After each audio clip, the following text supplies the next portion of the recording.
seeing a whole lot of disinformation regarding the Russian-Ukrainian border crisis at the moment from a wide variety of sides. Everyone has their own take, from neoliberals, neocons, the fascists, the socialists, or social democrats, I suppose. All have their own takes on it. This morning I saw the Gravel teens posting something along the lines of, it was just a simple screenshot, but a screenshot of a tweet saying something along the lines of, nobody wants war with Russia. I just watched Mike Pompeo on Fox News talk about how because of the incompetency of the Biden administration, any type of preventative actions is impossible now. We needed a real strongman to strongman Russia, so this type of conflict wouldn't have happened in the first place. But he's essentially like pro-sending, using economic and other powers that the U.S. has to stop the potential invasion. I saw on Tucker Carlson the other night, same station as Mike Pompeo was talking on, talk about how he doesn't, nobody wants, essentially he said something along the lines of how nobody wants war with Russia because Ukraine is none of our business.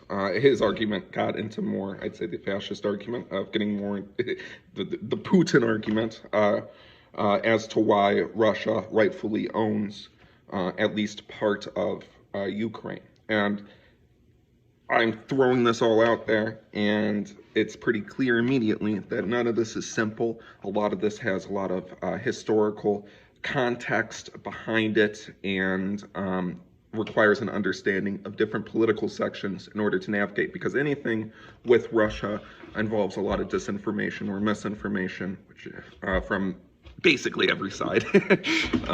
So first, one thing I want to talk about is Russia's view of itself since under Putin specifically, as I would say under the Russian Federation, but I think the Yeltsin administration is pretty, and the terror of the the transitionary period, it was so different from what's happened since 2000. He and philosopher Dugin, who used to be a lot closer to him than he currently is, though I'm pretty sure they're still chummy. They have a very historical and nationalist look at their region. They sometimes refer to their geographical expansionist ideology as Eurasianism. They want to create kind of a competitor to the EU, the Eurasian Union. And this is rooted in empire. One way of looking at the last 100 years or so from a Russian perspective is to look at the size of it over the three different periods, the three main periods, or three different types of government that it underwent in the last century or so. The first being monarchy, the Russian Empire, and then the Soviet Union, followed by what's currently in place, the Russian Federation. The Russian Empire was very large, very, very large before the collapse, and it extended pretty far into Ukraine and maybe even parts of Poland. I want to say some of this, you could fact check me on, but it was big. That's the main point. And when revolution happened, it contracted, became much smaller, then once it contracted, after Stalin took power, it started to become much larger again. And if you include the satellite states, it encompassed a good chunk of Europe in addition to Asia, especially like the Middle East, as we usually refer to it. It came pretty close down to the Iberian Peninsula at a point engulfing Afghanistan, sort of. Then, once the government fell apart, and which is its whole issue that I don't really want to get into, because we could spend 30 minutes talking about that alone. It contracted again, the size of the empire, if you want to call the Soviet Union a type of empire, which I probably would. It contracted to be pretty close to what it is now. And I say pretty close because Putin, who up until the last since about 2014 has had very, very high approval ratings, and they're not manipulated like a lot of liberals like to spew. Back in the day, in like the early 2010s, late aughts, he had up to like 70s and 80s% approval rating, and that was from an independent pollster. And people weren't worried about supporting Putin; they liked him. And that's a thing a lot of people just do not understand, because they see Putin as a person who pulled their country out of immense economic and political turmoil and made it a power again. He solved a lot of the inflationary issues, among other things. He at first became highly privatized. Then he included some socialist programs. Like socialist it would be a way of putting it. Maybe it's closer to a national socialist. A lot of the types of policies, like giving you money for having children, it's pretty easy to read a type of fascist narrative out of.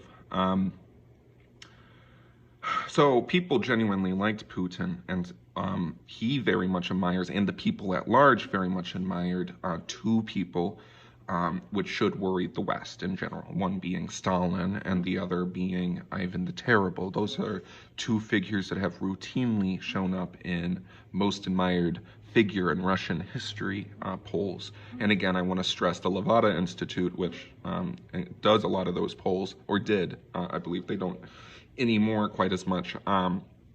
They are absolutely independent, and do give an actual, if you trust polling to any extent, gives an indication of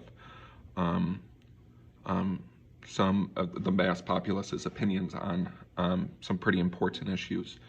There's a wide variety of reasons past, like economic stability, that Putin was such a unifying figure. That also isn't worth getting into too much for this particular conversation. The thing that is to get down to their narrative as to why part of that Ukrainian land belongs to them. Oh, and also another thing I want to throw in there, one reason a lot of people, Russians, and when I say Russians, I mean ethnic Russians. Russia is a more multi-ethnic state than sometimes it's represented in the media, but there is very much an ethnic majority in Russia that enjoys a lot of political privileges, you could say. And his administration has been very ethno-nationalist, which again, you can trace a lot of that back to maybe pre-existing prejudices, but also to the collapse of the Soviet Union, where a lot of previously buried tensions erupted, and they have still been erupting for about 30 years now. One thing that Putin did in the late aughts, if you remember, is invade Georgia, the country, which was a previous satellite state of the Soviet Union. Not too long after that, they invaded several other pieces of land. I don't remember the exact places, and I don't want to look it up right now because I don't want to waste too much time. I'm trying to do this all in one streamlined video.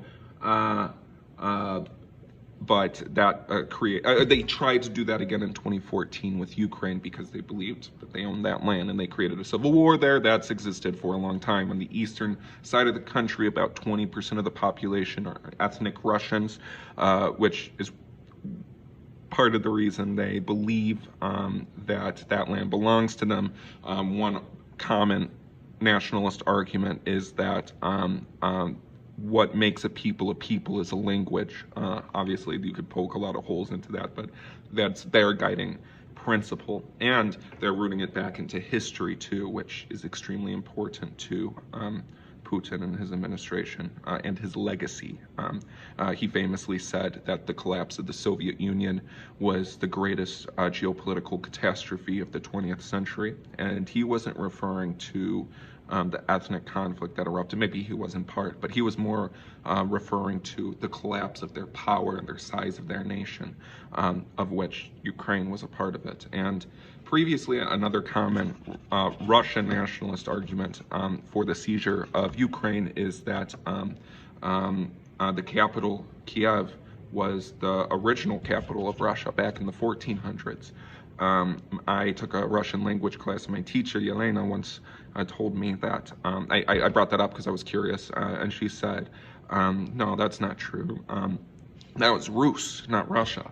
These are two totally different states with their totally own history. Russia is an independent project from this, so that's a fallacy to pretend that it's the same. And Ukrainian as a language versus Russian is, as you might imagine, pretty similar, not just in how you pronounce things, but in how things are spelled. There's a couple big differences, and if you want to see some differences, look at the spelling of Putin's name versus the spelling of Ukraine's president, Zelensky, Vladimir Putin, Volodymyr Zelensky.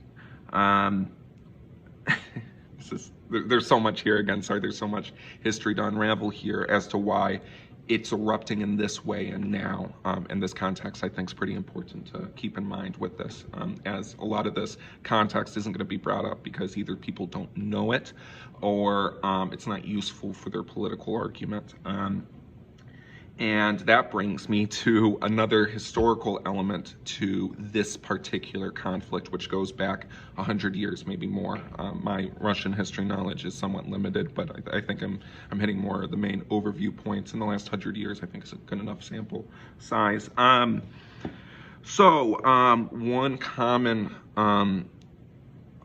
belief by Russians for 100 years or so, and when I say Russians, I mean the Soviet Union too. Stalin, who was famously paranoid, was Georgian, which is worth keeping in mind here, I think. So I might refer to him as Russian. He's Georgian. One of the common arguments is that the West has never respected Russia, and they believed this in the 1920s, they believed this in the 1930s, they believed this in the 1940s and 50s and 60s and 70s and 80s.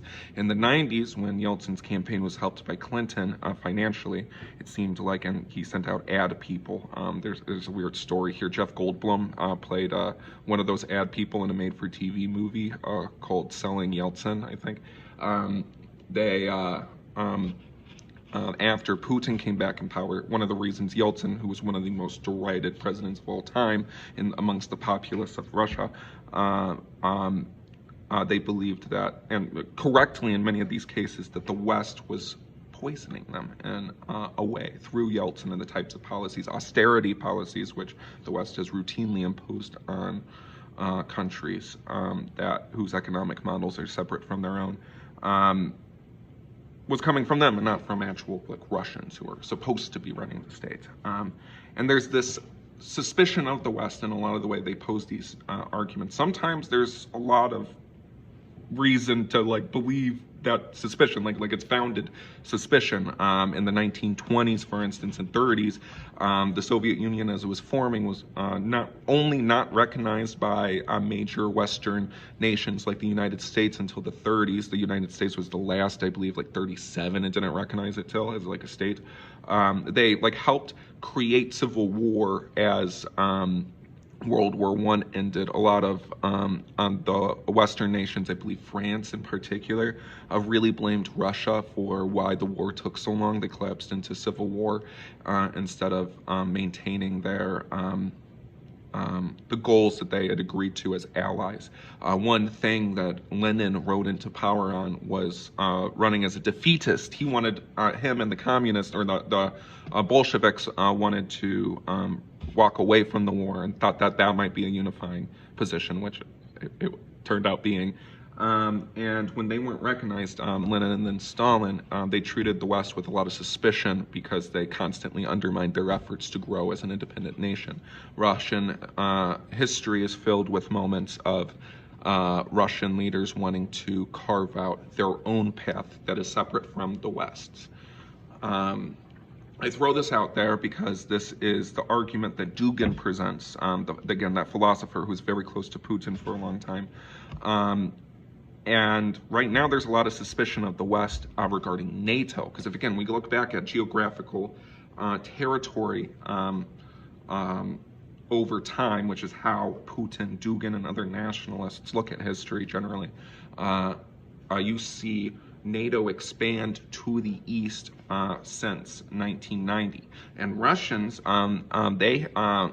or one of big Putin nationalist arguments, and one that honestly I feel a little sympathy towards personally. You're obviously free to make your own sympathies, but they in like 88, 89 had a treaty when the NATO was formed that it would only expand up to a certain part of Europe. And they routinely, after the fall of the USSR, excuse me, after the fall of the USSR, the West did not keep that treaty, and NATO continued to expand.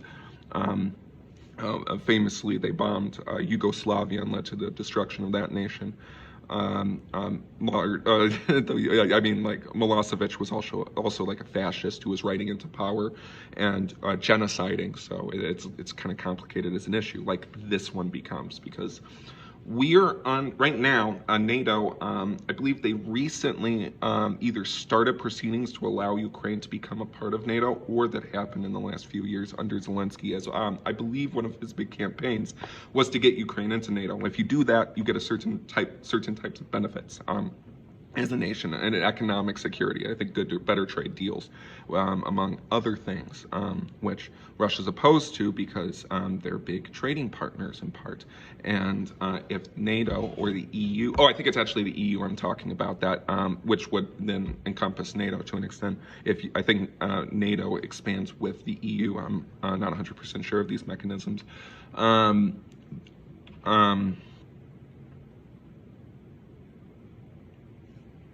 If the EU has economic sanctions on Russia and one of their big trade partners becomes part of the EU, that creates an economic stranglehold on a country with an opposing economic and political system, which in Russia's case is a type of like new fascism. It would be an oversimplified thing of calling it. So this leads us to now, 2014 to today. Russia has been egging on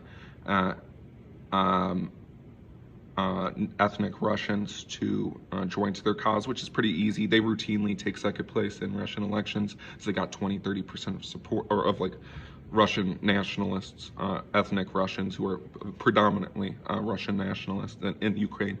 So a lot of them have been facing the brunt of the civil war. There are some Ukrainian fascist forces, among other not fascist forces, who are fighting against the ethnic Russian argument and like civil war attack. I kind of fucked this part up. Ignore me here. But circling back to the main thing here, what is going on right now? The war stalled for a few years. Volodymyr Zelensky, who was a comedian prior to being president, he has a show that was on Netflix at least called Servant of the People, where he played a teacher who goes on a large political rant one day that's unintentionally recorded, and then he becomes president the next day. And he starts to issue reforms. He rode in on a massive wave of popularity back in 2019, I want to say. And he won by something like 80%, which was much, much higher. The previous Ukrainians' attempts with democracy have been riddled with corruption right from the get-go. The previous president, Poroshenko, I believe, was president before and after a revolution, or an attempted revolution. Doesn't tend to bode well. Or he was like the first winner of an election, and I don't remember, something along those lines. But he was widely disliked because he couldn't issue reforms quick enough. And then Volodymyr Zelensky comes into power, followed by his new party made up of people from a wide variety of backgrounds. It's very similar to Russia's first experiment with democracy. Not first, but first real attempt at democracy in the 1990s. A wide variety of specialists, or like scientists, some people with cancer won office, and they were just trying to institute specific reforms. And it got stalled, and it disappointed the people of Ukraine very much over the course of the last couple of years, because democracy is slow, and there are a whole lot of issues that they might not even have the power to fix in the first place due to rampant corrupt forces, which was ironically a subplot in the TV show that Zelensky was a part of. In addition to civil war, in addition to the Trump thing, where that he got impeached over the first time, the phone call, extortion, that's what that's called. So many different issues riddled Zelensky's political career, and it's led to this moment now, his brief political career. I think this is 3 years into his presidency, 2.5. And now there are thousands of troops. Russia's lined up at the border by Ukraine. It seems to have intent to invade.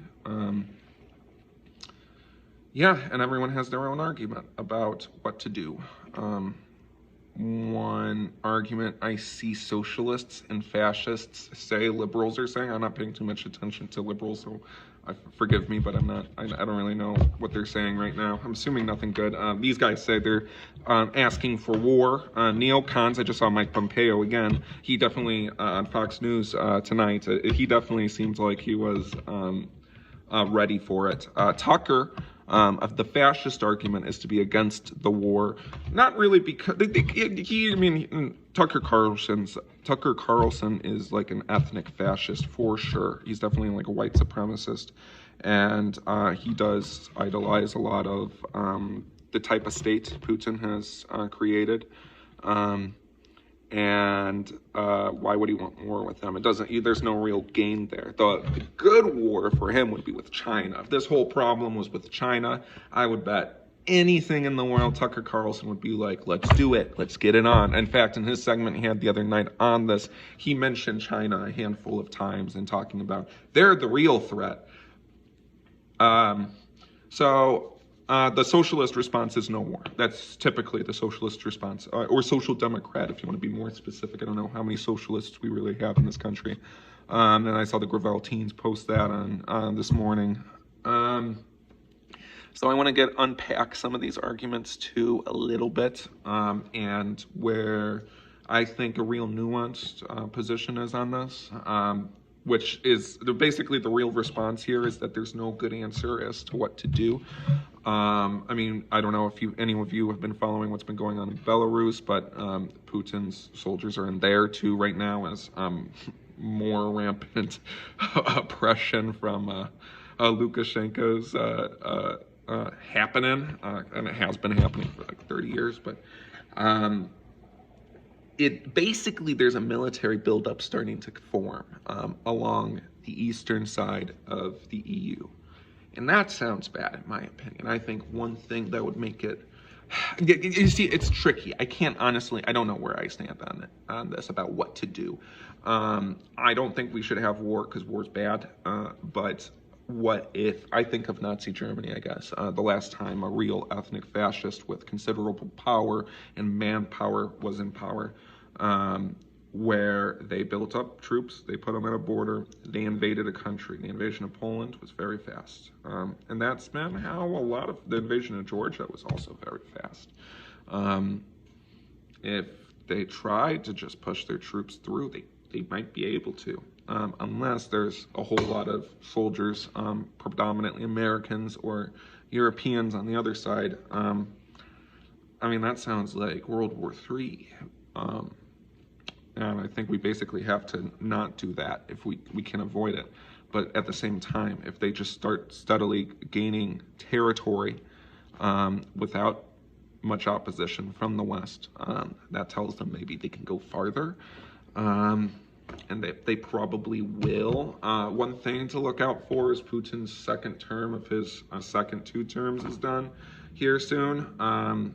He said back at the last time he wouldn't run for president again. I believe he got rid of that constitutional rule that you can't have more than 2 consecutive terms in a row. So, but maybe he didn't. I'm making that up. It's possible. If that's still in place, he can't technically run for president again, but he could do the Medvedev thing, have a puppet. And Medvedev wasn't really like a puppet in the proper way. It's just that Putin had most of the power. So yeah, I guess a puppet, but like they weren't always eye to eye. You know, I think puppets usually are perceived that way. I don't know. It's more complicated than it's usually presented as. Yeah. So, in my opinion, the real bad news situation is, let's say, Putin, I say Putin like it's him, he's at the front here, leading all of his soldiers on horseback all the way over to Kiev. He kicks Zelensky's ass, takes over the entirety of Ukraine, more than what he said he would, which was the eastern side of Ukraine. And then see if he goes farther. I guess that's it. I have nothing more to add here. It just sounds bad in basically every way. I don't think more military buildup is a good thing. I think that would quicken the situation more, but I don't know if prolonging it is much of a better option. Regardless, it definitely feels like a type of Iron Curtain is forming, and I'm not trying to say that in like an anti-communist fear-mongery way. I'm trying to say that more in a just like two different sides right at the same line, which is not where anyone wants to be, I don't think. Yeah, hopefully this was helpful. And if it wasn't, fuck off.